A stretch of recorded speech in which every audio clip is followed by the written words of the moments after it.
Olá, muito bom dia. É uma alegria nós estarmos juntos nessa manhã, mais uma vez, para estudarmos a palavra de Deus. Nós já entramos numa nova literatura da revista Compromisso, estamos estudando os ensinos de Jesus no Evangelho de Marcos. E hoje nós conversaremos sobre os desafios do ministério de Jesus.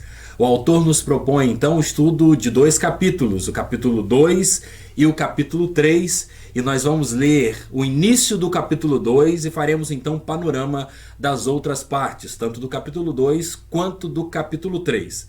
Então você já pode deixar a sua Bíblia aberta no Evangelho de Marcos, ou seja, primeiro o Evangelho pela ordem do texto sagrado, você vai encontrar Mateus, depois você encontra Marcos, Lucas e João, os 4 evangelhos do Novo Testamento. E nós vamos ler então o texto de Marcos, capítulo 2, a partir do versículo 1.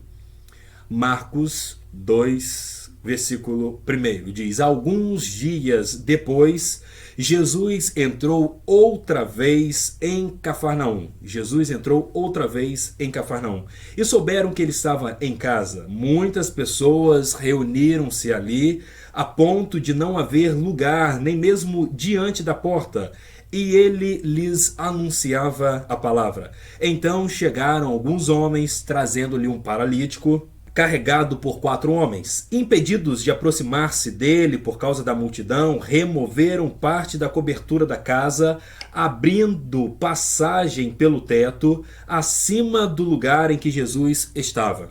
Então baixaram a maca em que o paralítico estava deitado. Versículo 5. Vendo-lhes a fé, Jesus disse ao paralítico: Filho, os teus pecados estão perdoados. Estavam sentados ali alguns escribas que pensavam no coração: por que esse homem fala dessa maneira? Ele está blasfemando. Quem pode perdoar pecado senão um só, que é Deus?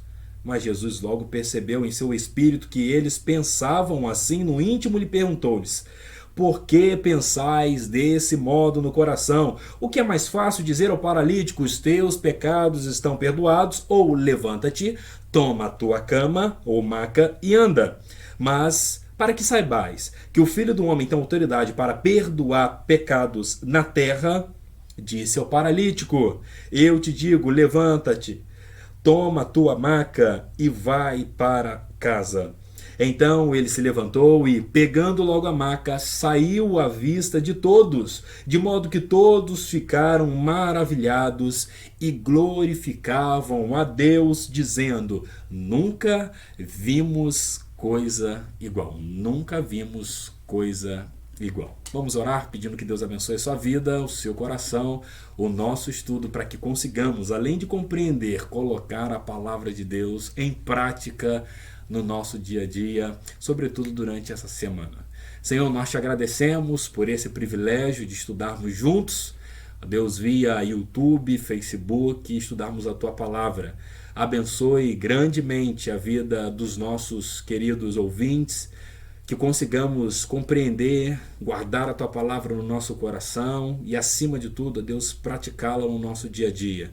Te agradeço pela equipe de transmissão, pelos irmãos que são responsáveis pela gravação, pela edição, que o Senhor continue abençoando a vida e o coração e também a família de cada um deles. Essa é a nossa oração e a fazemos no nome de Jesus. Amém. Você certamente já foi localizado na primeira aula quanto ao Evangelho de Marcos. O Evangelho de Marcos, ele vai ter uma proposta, ele vai ter um público-alvo, ele vai ter um autor ou uma comunidade responsável pela autoria deste texto, diferente dos outros evangelhos. Em nível geral, talvez num panorama, podemos afirmar aqui que Mateus, Marcos e Lucas, que são chamados evangelhos sinóticos, o que isso quer dizer? Colocados em paralelo, colocados um ao lado do outro, eles vão transmitir pela mesma ótica as narrativas que estão relacionadas à vida de Jesus, o Cristo. João tem uma outra proposta. Qual seria a proposta de João? João faz uma narração ou faz uma narrativa de cima para baixo. Ou seja, ele começa falando do Logos, ele começa falando da presença de Jesus ao lado de Deus, sendo palavra eterna de Deus, que decide então habitar em nosso meio. A partir dessa iniciativa, nós temos uma diferença dos evangelhos sinóticos, Mateus, Marcos e Lucas. Ou seja, eles vão fazer uma narrativa que nós chamamos na teologia de baixo para cima. Vão narrar toda a caminhada ministerial de Jesus. Alguns optam, como é o caso de Lucas e também de Mateus, de fazer a narrativa até do nascimento de Jesus para apresentar o ápice, morte, sobretudo ressurreição de Jesus Cristo, o Salvador.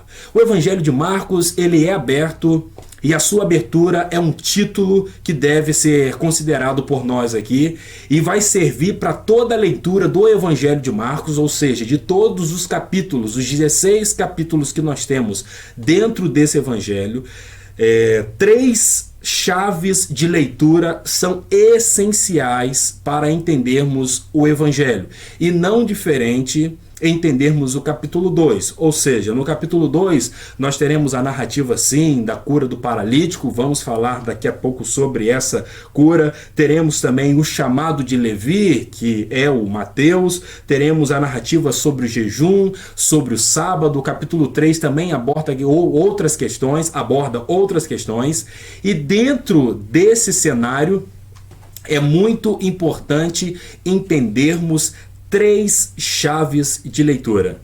Essas três chaves de leitura são possíveis para que consigamos entender, ler todo o Evangelho de Marcos. As duas primeiras chaves de leitura, e eu quero de forma passo a passo com você aqui lhe apresentar, as duas primeiras chaves de leitura que nós precisamos para ler todo o Evangelho, não diferente, o capítulo 2 e o capítulo 3, se encontram no versículo 1 do capítulo 1 de Marcos. Diz Marcos 1:1: princípio do Evangelho de Jesus Cristo, o Filho de Deus. Essa frase, esse versículo, ele é um versículo que serve como título para aquilo que vai vir. Marcos já está colocando ali o título que vai dominar todos os assuntos. E quando Marcos faz isso, ele não faz por acaso, ele não faz porque acordou e achou interessante colocar isso. Quando o autor registra isso, não faz porque alguém disse, olha, seria interessante fazer isso porque se pensarmos por essa ou por aquela lógica, é bonito colocar esse tipo de frase. Tem um valor semântico. Não, não é um valor semântico, não é um valor emocional, mas é um valor altamente teológico. Marcos, ao colocar no seu primeiro versículo, né? É claro que versículos e capítulos vão ser divididos depois, bem próximo de nós, século XII, século XVI, mas quando vai redigir uma narrativa sobre o Evangelho, sobre a vida de Jesus, ele coloca que o princípio do Evangelho, e princípio aqui faz uma ligação direta, faça essa leitura, uma ligação direta com Gênesis 1:1. Em princípio, ou no princípio, diz Gênesis 1:1, Deus criou os céus e a terra. E agora Marcos, usando em princípio com a mentalidade hebraica, embora com a língua grega, ele quer dizer que Jesus traz um novo início e Jesus é um marco de uma nova história. Jesus vai então iniciar e vai estabelecer a nova criação.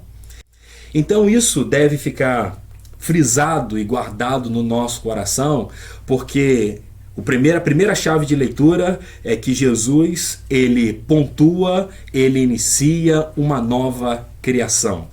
Isso já é percebido no capítulo 2, a partir do versículo 1 que nós lemos, onde Jesus primeiro perdoa os pecados daquele paralítico para então depois executar a cura dele.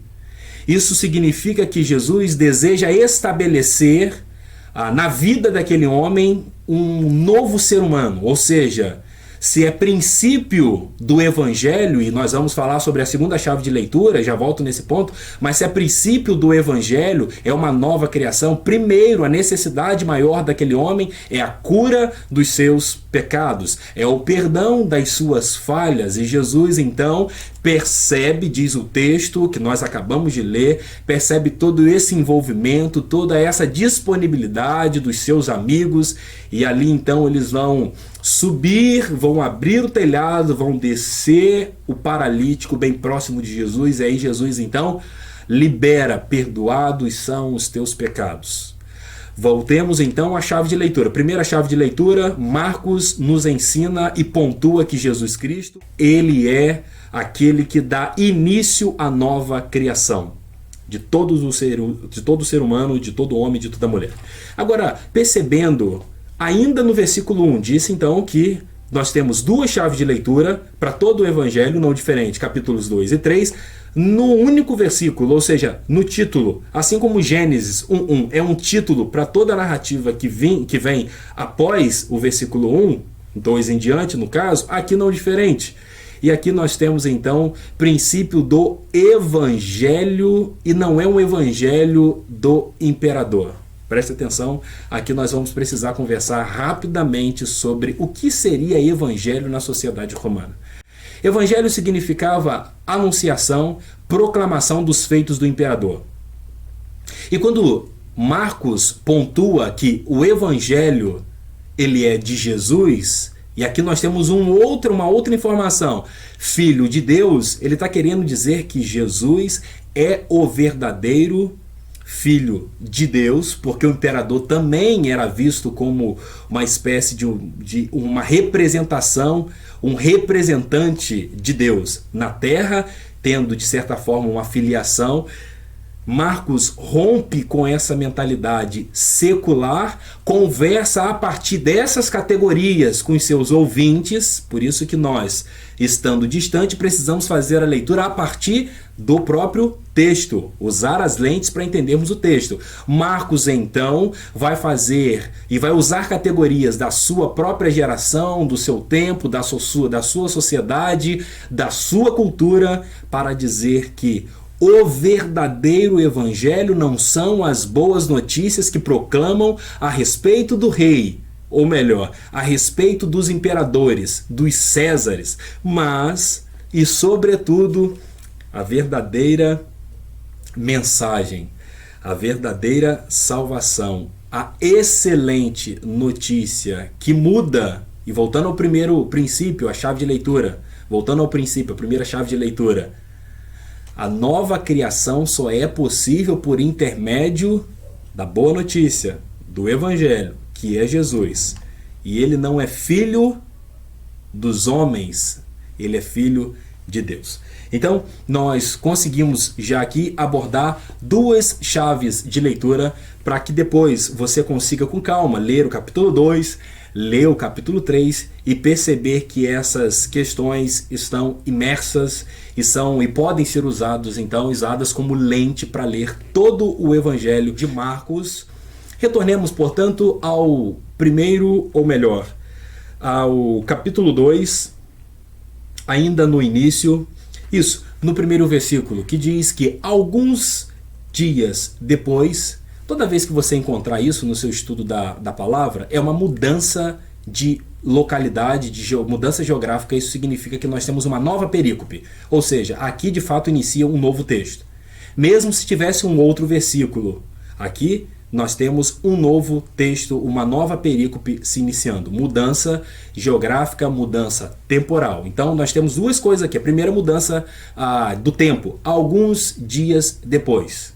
Alguns dias depois, entrou outra vez em Cafarnaum, ou seja, ele não estava, entrou novamente nessa cidade, Cafarnaum, e souberam que ele estava em casa.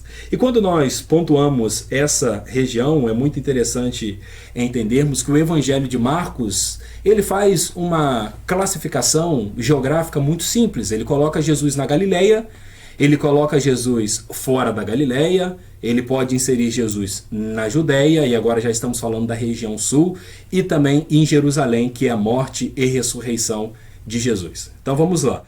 Norte da Palestina. Aqui nós temos Galileia. Toda uma região aqui em cima. Você pode, de certa forma, localizar essa região. Um pouquinho ao lado você vai encontrar as chamadas Decápolis. Lembra daquele episódio que um homem que foi curado por Jesus teve a sua libertação dos espíritos maus, ele ficava preso, as pessoas tinham medo dele. Jesus, olha, sai demônio da vida desse homem. Esse homem foi liberto. Ele fala, eu quero ir contigo, Jesus. Nada disso, volte para a sua região e vá para aqui, uma região próxima da Galileia, chamada Decápolis. Ele foi, contou o episódio, contou o que Jesus fez na vida dele, e então toda aquela região ouviu falar de Jesus. E aí nós vamos entender por que Cafarnaum agora está fervendo de pessoas. Ora, se Jesus está na Galileia, região do Cafarnaum, Decápolis também fica sabendo dos eventos. Agora aqui na Judéia nós temos outros feitos de Jesus. Agora já estamos falando da região mais abaixo, da região da Judéia.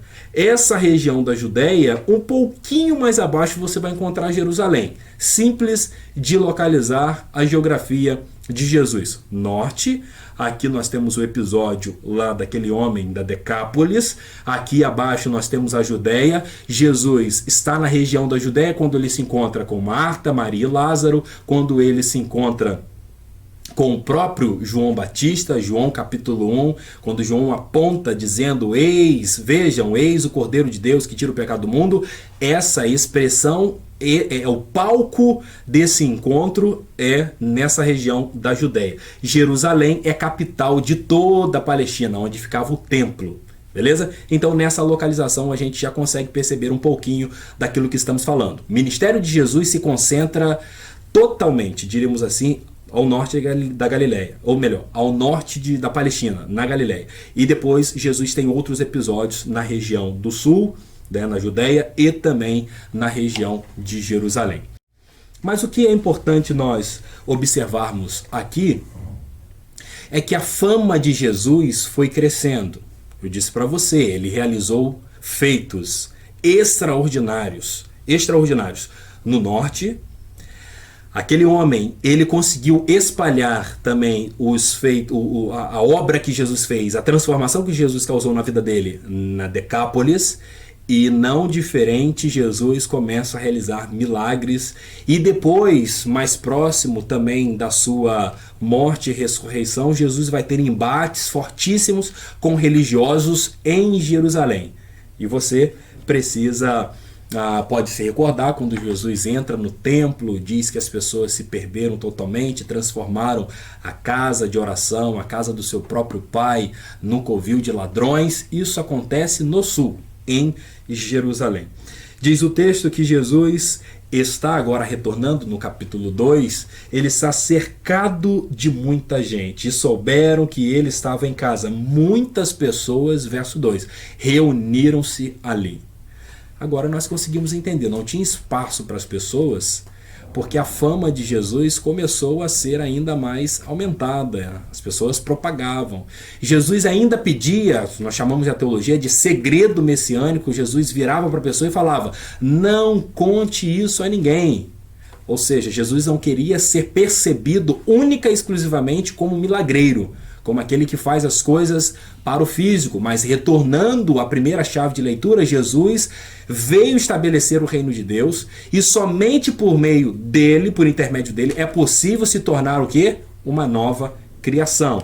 Os milagres evidenciam que Jesus é o Messias, mas isso não pode, os milagres não podem ter um fim em si mesmos. E aí nós então percebemos que as pessoas começaram a chegar. Entra gente na casa, entra mais gente, fica gente na janela, fica gente na porta, gente na cozinha, gente na área de serviço, gente sentado, gente em pé. E aí quando os amigos daquele paralítico percebem essa dificuldade, eles pensam, olha, só tem uma forma, é descer esse homem pelo teto. E eles fazem isso. E eles conseguem executar muito bem a missão. E Jesus, então, primeiro ato que Jesus faz, já dissemos, Jesus perdoa os pecados. E depois isso gera uma inquietação, diz o texto, no coração dos escribas. Por que este homem faz isso? Ele está blasfemando. E Jesus, percebendo a intenção e o que eles conversavam e pensavam, disse: olha, para que saibais que o Filho do Homem tem poder em todas as regiões, em toda a atmosfera possível, porque ele é filho de Deus, sendo ele Deus, ele pode também curar. Diz o texto no versículo 10: mas para que saibais que o Filho do Homem tem autoridade para perdoar pecados na terra, disse ao paralítico: eu te digo, levanta-te, toma a tua maca e vai para casa. Executou aqui duas tarefas. A principal: perdoou os pecados. A segunda: aliviou o sofrimento daquele homem, exercendo então a temática da nossa campanha de missões mundiais, exercendo a sua compaixão. O pastor Cleverson, há alguns dias atrás, pregou e nos ensinou que Jesus é a verdadeira compaixão. É como se encarnasse, como se pudesse personalizar a compaixão, porque Jesus agiu dessa forma. Aí você pode estar se perguntando: olha, você no início disse que teríamos duas chaves de leitura e até agora só apresentou duas. Quais são as duas? Relembremos. A primeira é que no princípio de Gênesis é semelhante ao princípio do Evangelho, ou seja, uma nova criação começa a ser estabelecida. Na segunda chave de leitura, dissemos aqui que o Evangelho é uma boa notícia, é uma comunicação, é a proclamação de algo extraordinário, e dissemos, portanto, que essa proclamação não é do César, não é do imperador, mas é de Jesus. E esse Jesus é filho de Deus. Então, nessa ideia, nós conseguimos compreender também que o Evangelho tem origem em Jesus. Evangelho de Jesus, ou seja, origina de Jesus. E aquilo que origina de Jesus é para a nossa salvação. Mas a terceira chave de leitura, também em Marcos, é possível localizar no capítulo 14, versículo 36, onde Jesus dizia: Abba, Pai, tudo te é possível, afasta de mim este cálice.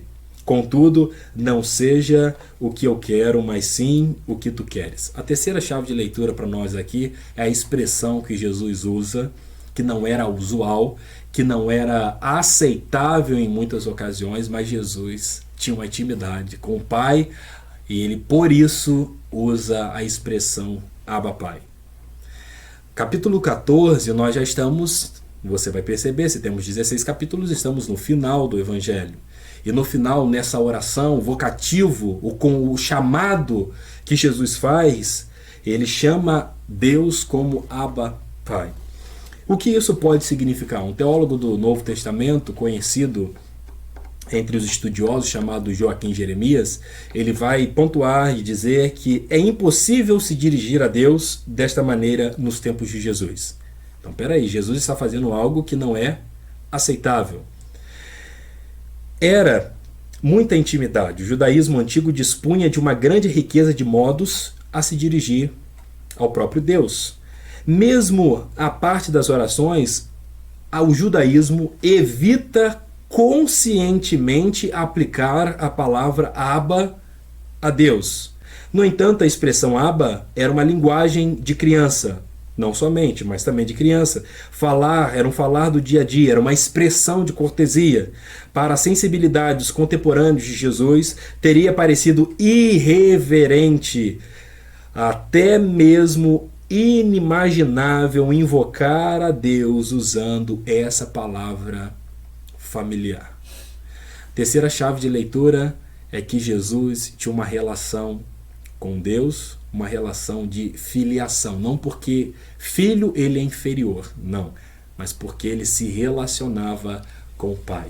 E aí Jesus tinha uma intimidade tão acertada, tão alinhada, tão agrupada, tão aglomerada com Deus, que as pessoas ficavam escandalizadas, porque elas estavam acostumadas com Deus do templo, elas estavam acostumadas com Deus da leitura na sinagoga, do texto, da Torá, elas estavam acostumadas com a religiosidade do dia a dia, das festas, dos sacrifícios.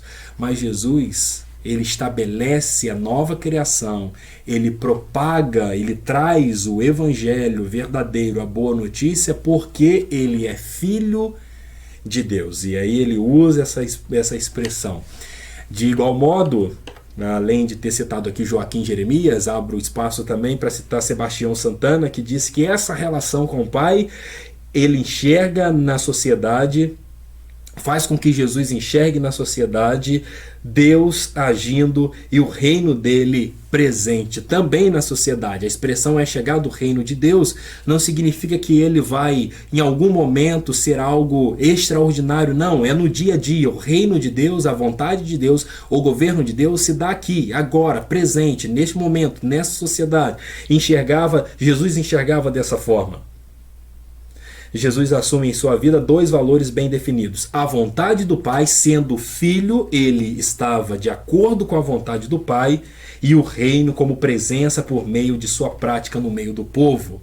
Jesus não se desloca para o deserto para viver toda uma vida no deserto. Não, deserto significa, tem um espaço teológico na narrativa onde Jesus está presente, mas o ministério de Jesus é entre as pessoas, é no meio do povo, porque ele tem a vontade, ele exerce a vontade do Pai no meio da comunidade, no meio das pessoas, com gente de carne e osso, com pessoas pobres, pessoas humildes, pessoas desvalorizadas, com pecadores, com pescadores, com viúvas, com estrangeiros, com os seus colegas ali daquela região, os seus vizinhos de Cafarnaum, e também ele tem o marco da vontade de Deus entre os religiosos. Então, nós agora conseguimos pontuar aqui que Jesus está centrado na vontade de Deus, o seu Pai, e por intermédio da vontade, por intermédio do próprio Deus, ele vai estabelecer o reino entre nós, naquele momento. Durante algum tempo, na sociedade crítica moderna da Europa, eles olhavam para Jesus e tentavam fazer, de certa forma, um cerco aos teólogos, colocando-os numa condição de não ter resposta para a seguinte afirmativa: como pode um homem localizado geograficamente, e te pontuei aqui qual foi a geografia de Jesus, especificamente segundo Marcos, como pode um homem localizado geograficamente trazer princípios para todo o mundo? Só que o que os críticos faziam em relação à teologia, porque a teologia cristã admite única e exclusivamente Jesus sendo Senhor e Salvador da humanidade, criando, portanto, uma nova criação. Então, o diálogo que se tinha e a resposta a essas críticas era a seguinte forma: Jesus, ele é mais que um simples homem localizado. O Evangelho de Marcos, capítulo 1, versículo 1, já nos responde.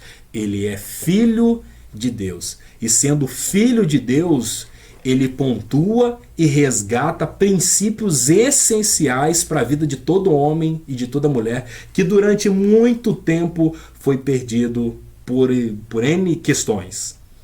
Então, como pode um homem localizado no primeiro século, um homem simples, humilde, que pontua e que estabelece o seu ministério durante 3 anos, caminhando na região do norte, aqui como nós falamos, da Galileia, essa região que não era bem vista, essa região que não tinha muitos recursos, nessa região que o templo não se localizava. Como pode as pessoas, durante tanto tempo, usarem a afirmativa de que esse homem, nessa região ou nessas regiões, pode ser de fato o Salvador? A resposta se encontra exatamente no versículo 1.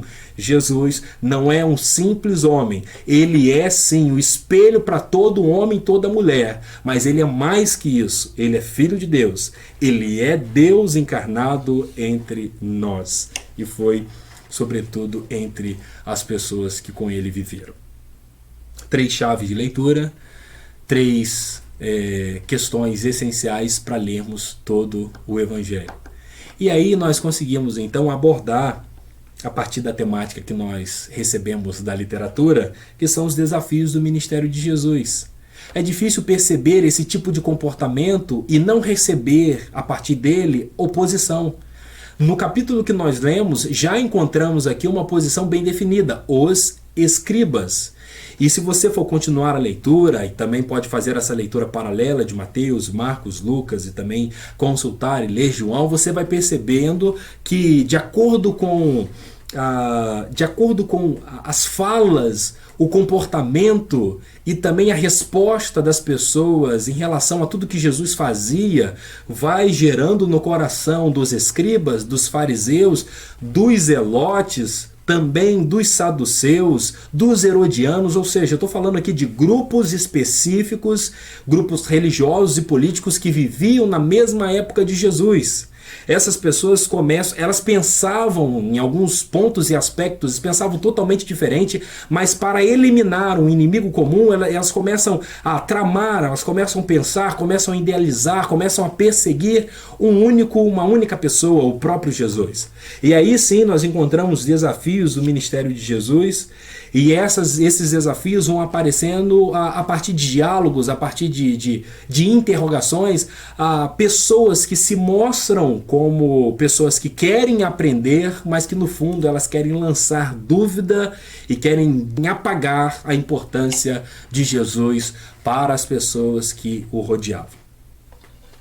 Logo no capítulo que já lemos, nós encontramos essa questão problemática dos escribas, e Jesus responde. Então nós temos aqui a primeira solução, ou seja, Jesus se coloca de fato como aquele que tem poder tanto para perdoar pecados quanto para curar. No segundo momento nós encontramos no capítulo 2, também você pode acompanhar na sua Bíblia, não vou ler, mas você vai perceber um novo texto, capítulo 2, a partir do versículo 13, então do 13 ao 17, o que chamamos de uma nova perícope, nós encontramos um novo cenário. Vamos fazer o que nós chamamos no seminário de exercício exegético? Rapidinho, olha que simples. No capítulo 2, no início, versículo 1, o que nós encontramos aqui? Uma mudança, disse para vocês, geográfica e temporal. A temporal diz, alguns dias depois. Opa, isso já sinaliza que eu estou no novo texto. Agora olha que interessante, um exercício aqui. Capítulo, já que nós estamos numa escola, capítulo 2 ainda, versículo 13. Olha a mudança que nós temos. Jesus saiu novamente para beira-mar. Saiu. Uma mudança geográfica já pontua que eu tenho um outro texto. Você não pode ler o versículo 1 até o versículo 17 como se fosse uma mesma história. Não, são histórias diferentes, são cenários diferentes, são momentos diferentes, onde Jesus aqui ele está num episódio, aqui ele está curando e perdoando os pecados do paralítico, e agora o evangelho começa uma nova narrativa, um novo bloco de texto. E aí o novo bloco de texto nos convoca a olhar o chamado de Levi. Agora já viramos a página, já encontramos uma nova narrativa. E virando a página, encontrando uma nova narrativa, Jesus, a lição também nos apresenta a relação de Jesus com os indignos daquela época. E aqui nós temos então um bloqueio também que Jesus vai receber, uma afronta por conta de se relacionar, e mais que isso, Jesus, além de se relacionar com o cobrador de impostos, ele vai convidar esse cobrador de impostos para fazer parte do seu seleto time de discípulos, dos seus seguidores. Para entender o seguinte, Jesus está montando uma equipe de pessoas que não tinham um destaque na sociedade. Ora, se fosse eu e você, nós procuraríamos pessoas que têm um mestrado, doutorado, alguém que tem uma voz influente no parlamento, alguém que consiga passear muito bem na diplomacia, alguém que já trabalhou no Itamaraty, né? Quando alguém te dá carta branca, você vai nos nomes bem selecionados de uma lista seleta de pessoas, mas olha o que Jesus faz. Jesus convida pessoas indignas e por intermédio delas ele vai estabelecer o reino de Deus. E também por conta disso, já que os seus opositores os escribas, os fariseus, os saduceus, os herodianos, todas essas pessoas que estavam presas numa religiosidade, elas procuravam sempre destaque e prestígio. Quando Jesus chama pessoas sem prestígio, sem destaque, pessoas que não eram benquistas da sociedade, o que vai acontecer? Ele vai sofrer retaliações. E aí nós encontramos esse chamado, esse convite e a resposta que é dada pelo Levi. Quando nós analisamos esse cenário, nós vamos entendendo um pouquinho por que Jesus, como diz o autor, perdeu a sua privacidade, porque nós temos também Marcos capítulo 6, a partir do versículo 31, onde vai ocorrer, segundo Marcos, a primeira multiplicação. É interessante analisar que Jesus fala assim com os seus discípulos: olha, nós estamos cansados, humano, de carne e osso, vamos procurar um cantinho para a gente descansar. Jesus vai em direção a uma região, ele chega lá e ele encontra toda uma multidão já o aguardando.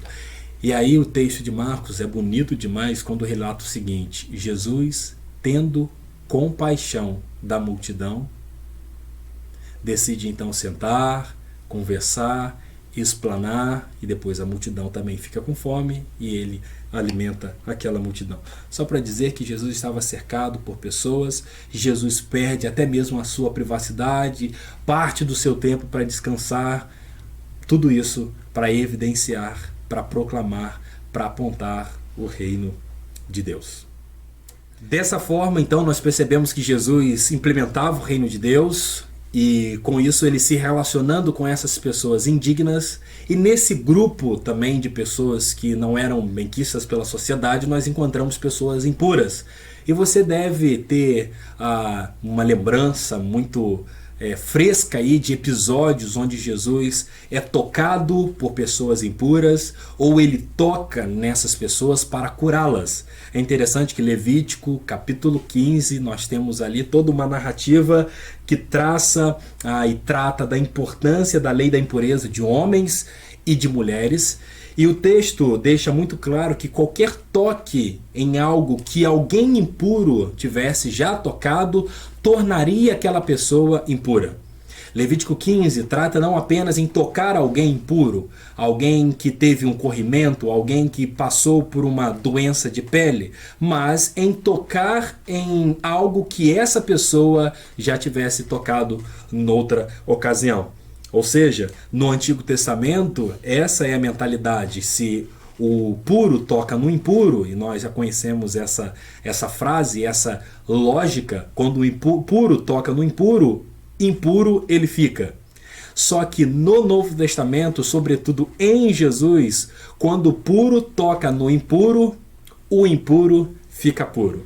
Então essa relação de Jesus com os impuros é justamente para purificá-los. Mas a lição também nos apresenta, e de igual modo o texto sagrado que acabamos de ler, o capítulo 2, que é um texto onde nós estamos localizados, diz sobre o jejum. E aí a questão do jejum, também narrada em Mateus, capítulo 9, 14 a 17, Lucas 5, de 31 a 39, Jesus vai conversar e vai ser então confrontado quanto à questão do jejum.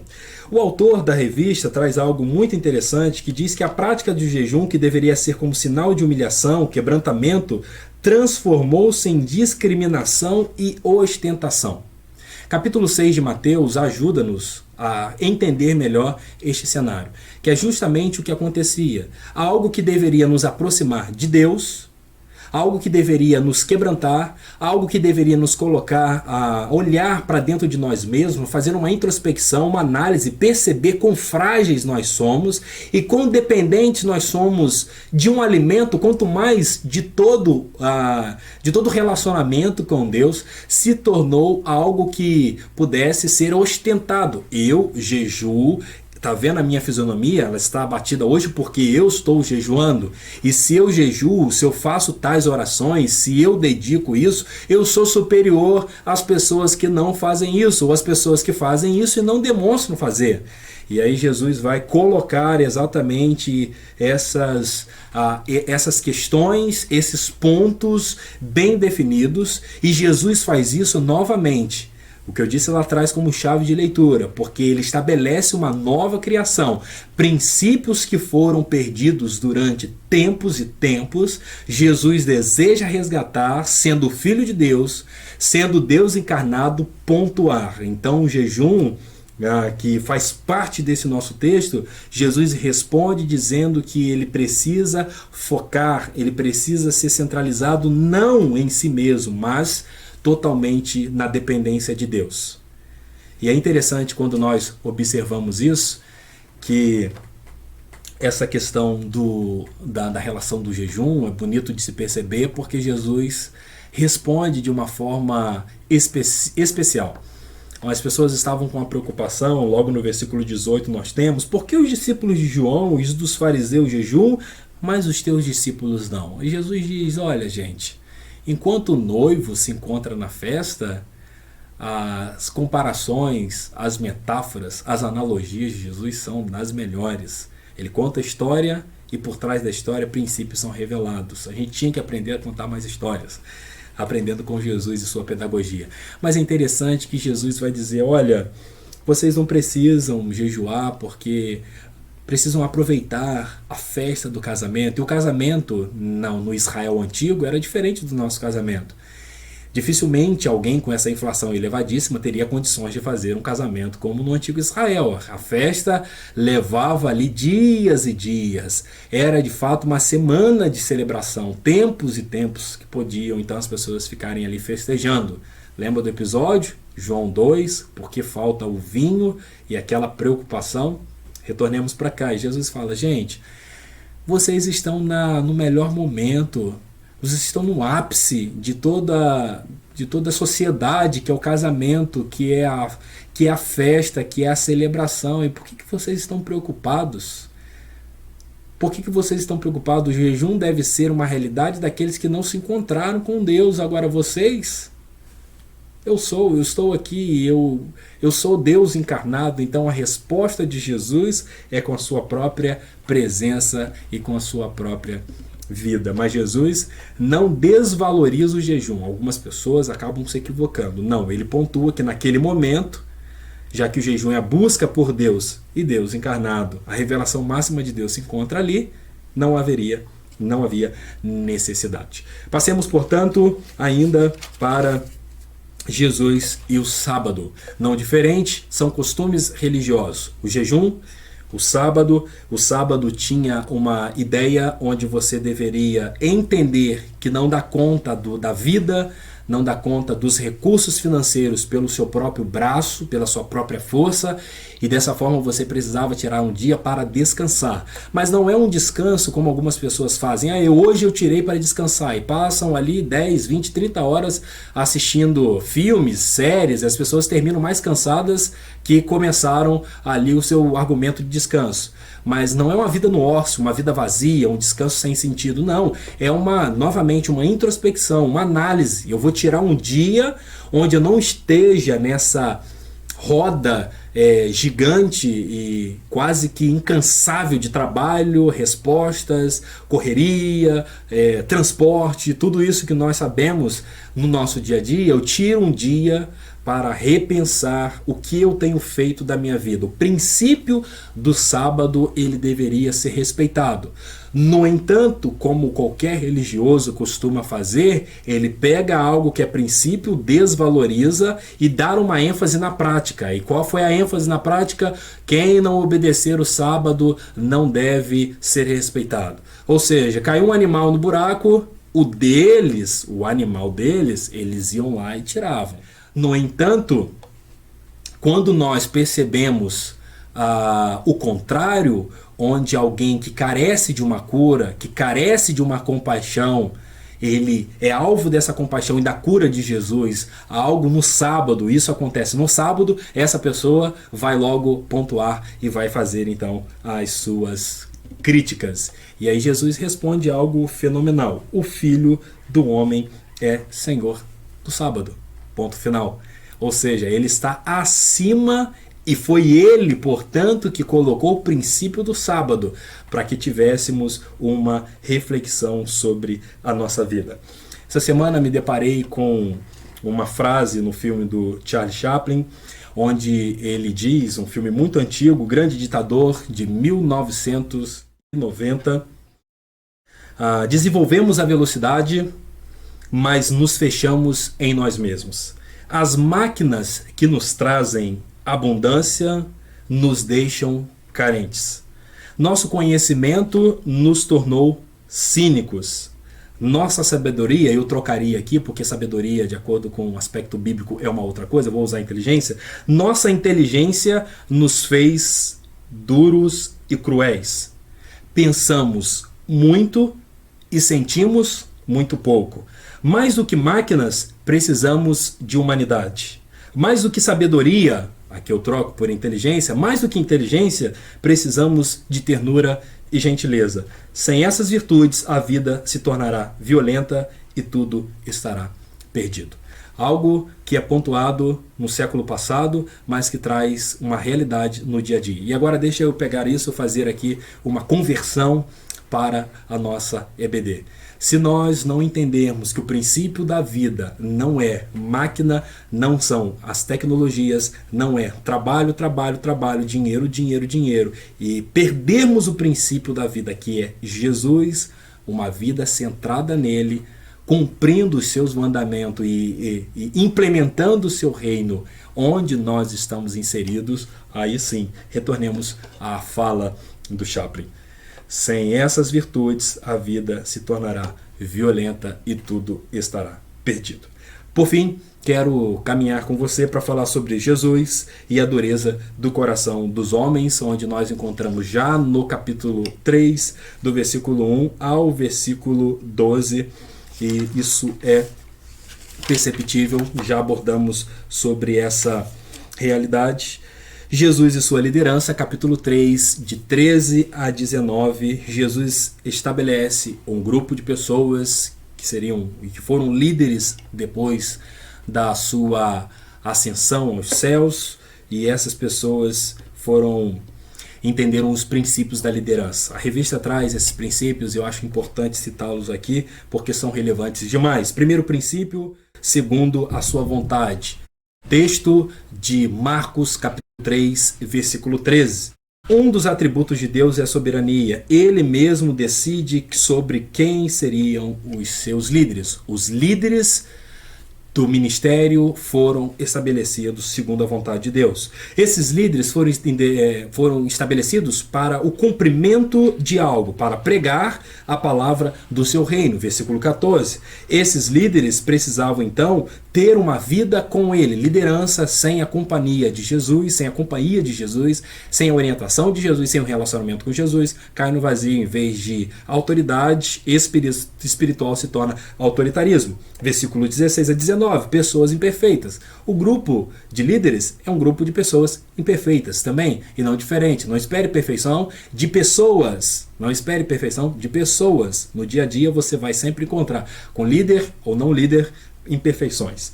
Um grupo plural, isso é muito interessante, porque um veio da coletoria de impostos, outro veio de um grupo religioso muito acirrado, um Simão, o Zelota. O outro Simão veio de um empreendimento de pesca, ou seja, um grupo plural. E a comunidade de fé é um grupo plural e nós precisamos aceitar, respeitar isso, respeitando o limite e valorizando as nossas diferenças e conseguindo crescer junto a delas.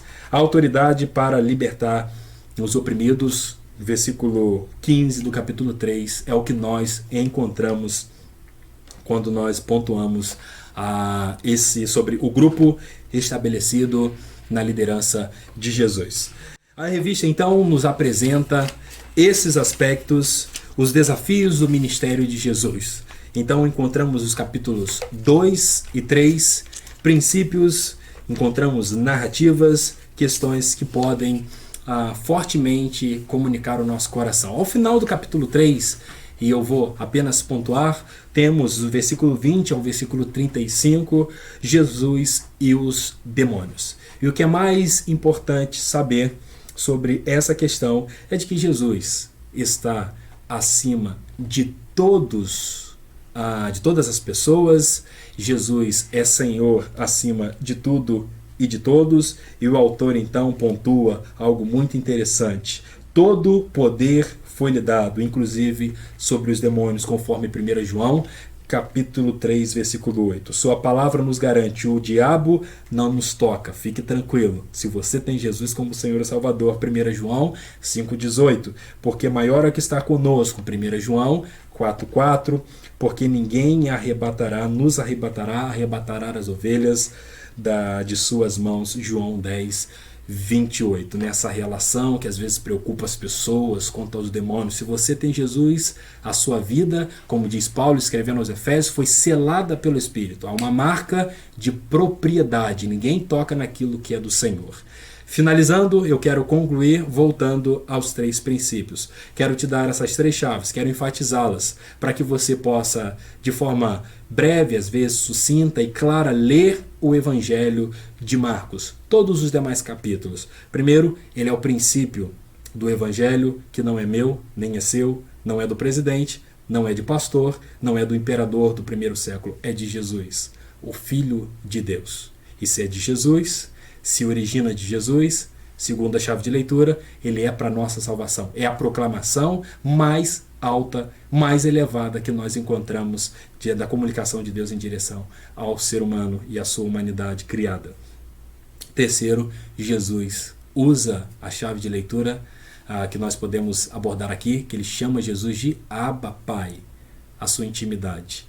A gente não pode ficar apenas na religiosidade. Se a gente ficar na religiosidade, nós vamos cometer os equívocos semelhantes aos religiosos do primeiro século. Equívocos relacionados ao jejum, ao sábado, à relação que Jesus tinha com os pecadores.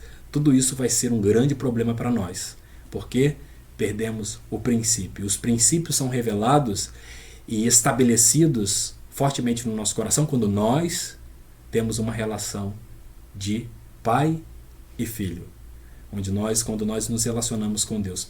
Faça isso. Não permita com que as atividades, com que o costume com as atividades religiosas tire os princípios que Jesus já estabeleceu do foco do seu coração. Deus abençoe a sua vida, a sua casa, o seu dia. Daqui a pouco teremos a nossa celebração. Curta, compartilhe, se inscreva no canal para você ficar sabendo e por dentro de mais novidades que a gente tem sempre colocado aqui. Deus abençoe, quero orar com você pedindo que Deus continue cuidando da nossa vida. Senhor, te exaltamos, engrandecemos o teu nome. Muito obrigado por ter enviado Jesus, o seu Filho, ó Deus, para trazer a nova criação sobre nós. E nós não queremos conduzir a nossa vida por nós mesmos. Queremos, semelhante Gálatas 2:20, ó Deus, não vivo mais eu, mas Cristo vive em mim. E agora ter a minha vida totalmente transformada, sendo conduzida pela tua vontade. Te agradecemos porque é possível perceber que a mesma relação que Jesus tinha com o Pai é chegada a nós para que tenhamos também. Não permita que nos percamos nas atividades, nos compromissos religiosos e deixemos o que realmente importa. Deixemos de lado o que realmente importa, que é termos um relacionamento profundo contigo. Essa é a nossa oração. Abençoe-nos nesse dia. E a fazemos o nome que está sobre todo nome, no nome de Jesus. Amém.